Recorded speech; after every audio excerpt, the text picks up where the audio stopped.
हाँ, तो मेरे प्रिय विद्यार्थियों, मैं फिर से आप लोगों के सामने उपस्थित हूँ अपने अगले वीडियो के साथ।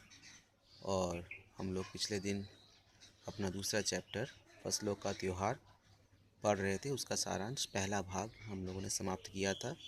तो आज हम उसके दूसरे भाग की तरफ अग्रसर होते हैं। दूसरे भाग का सारांश हम समझने की कोशिश करते हैं। तो हम लोग पढ़ रहे थे फसलों का त्यौहार। झारखंड में सरहुल काफ़ी धूमधाम से मनाया जाता है। झारखंड हमारे देश में एक राज्य है, झारखंड। तो वहाँ पर झारखंड की राजधानी हम जानते हैं रांची। तो वहाँ पर सरहुल का त्यौहार बड़े ही धूमधाम से मनाया जाता है। अलग अलग जनजातियाँ इसे अलग अलग समय पर मनाती हैं। ठीक है। इस दिन साल के पेड़ की पूजा की जाती है। साल का पेड़, एक पेड़ का नाम है शाल। बंगाल में शाल गाछ बोलते हैं, तो हिंदी में साल का पेड़ बोलते हैं। उसकी पूजा भी होती है। इसी समय से मौसम बहुत खुशनुमा हो जाता है। खुशनुमा मतलब बहुत ही अच्छा, बहुत ही पसंदीदा मौसम, लोगों के पसंद करने वाला मौसम हो जाता है। जैसे बसंत का मौसम सबसे अच्छा होता है, बसंत को ऋतुराज भी बोला जाता है। तो यह मौसम बड़ा ही खुशनुमा हो जाता है। इसी दिन से बसंत ऋतु की शुरुआत मानी जाती है। बसंत ऋतु, मैंने अभी बोला बसंत का मौसम बड़ा ही खुशनुमा होता है, तो बसंत ऋतु की शुरुआत मानी जाती है।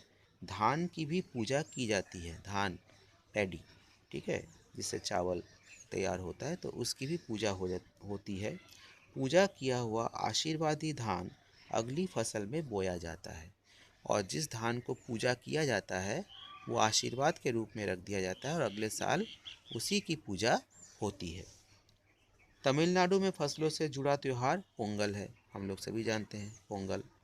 इसी दिन खरीफ की फसलें चावल, अरहर, मसूर आदि कटकर घरों में पहुंचती है। तो खरीफ और रबी और खरीफ दो फसलें होती हैं। तो खरीफ की फसलें चावल, जिसमें चावल, अरहर, अरहर का दाल, मसूर दाल आदि जो फसल है वो कटकर घरों में पहुंचती है और लोग नए धान कूट कर चावल निकालते हैं। नए धान को कूटकर उसमें से चावल निकाला जाता है। हर घर में मिट्टी का नया मटका लाया जाता है। नया मटका मिट्टी का हर घर में लाया जाता है। इसमें नए चावल, दूध और गुड़ डालकर उसे पकने के लिए धूप में रख देते हैं। इसमें नए चावल, दूध और गुड़ डालकर उसे पकने के लिए धूप में रखा जाता है।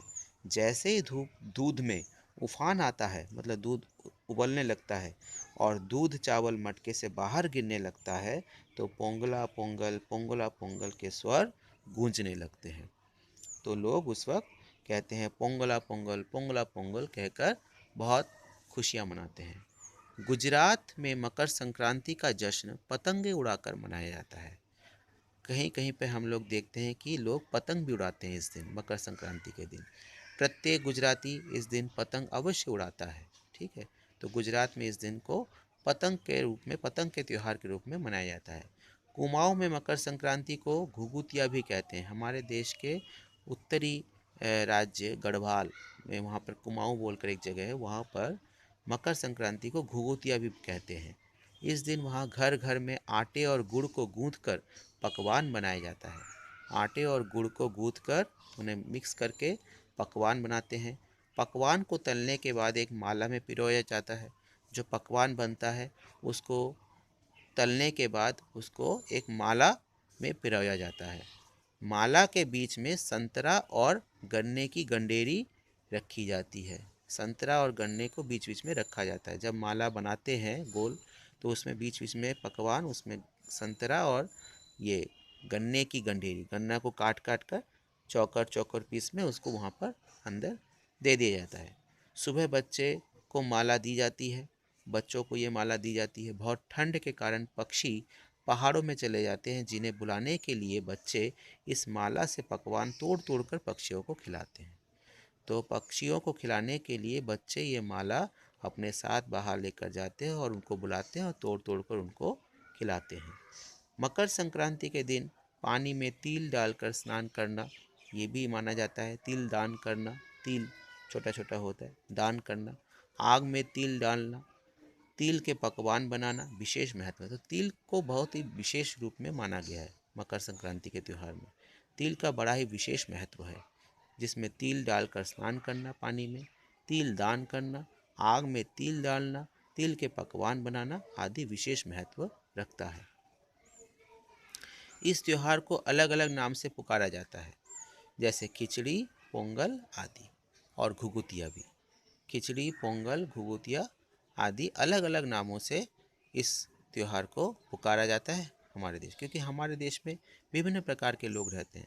अलग अलग राज्यों में अलग अलग धर्मों को अलग अलग किस्म के रिवाज वो मानते हैं, तो इसलिए वो त्योहार मनाते हैं, मगर अपने अपने नाम से उसको पुकार कर वो मनाते हैं। ठीक है, तो यही हमारा ये चैप्टर यहीं पे ख़त्म हो रहा है। दूसरा पर्व इसका ख़त्म हो गया। अगले क्लास में हम लोग इसके प्रश्नोत्तर की तरफ चले जाएंगे। ठीक है, आज मैं कुछ शब्दार्थ बोल रहा हूँ, हो सके तो आप उसको लिख लीजिए।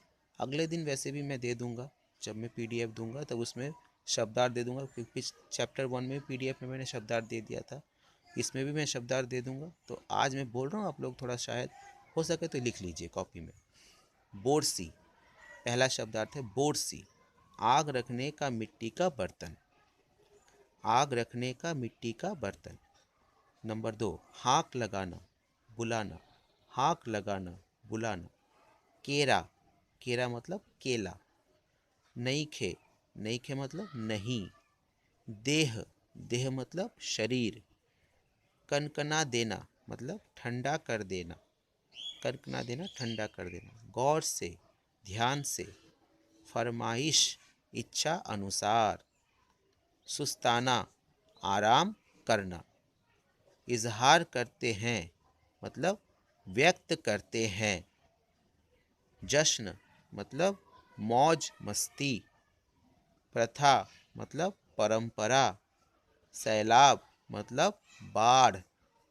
तिल रखने की जगह ना होना मतलब तिल रखने की जगह ना होना, इसका अर्थ है बहुत भीड़ होना, बहुत भीड़ होना। तो आज हम यहीं पे अपने पाठ को समाप्त कर रहे हैं। फसलों का त्यौहार अच्छी तरह से पढ़िए पाठ को, इसका सारांश सुनिए। मुझे लगता है आप लोगों को ये समझ में आ जाएगा। इसका शब्दार्थ कॉपी में लिख लीजिएगा, और अगले दिन क्वेश्चन आंसर मिलेगा जो कि PDF फॉर्मेट में होगा, उसको डाउनलोड कीजिएगा। सही जगह से जाकर, स्कूल के वेबसाइट से जाकर डाउनलोड कीजिएगा। ठीक है, और अपने आप को सुरक्षित रखिए, घर में रहिए। ठीक है, धन्यवाद।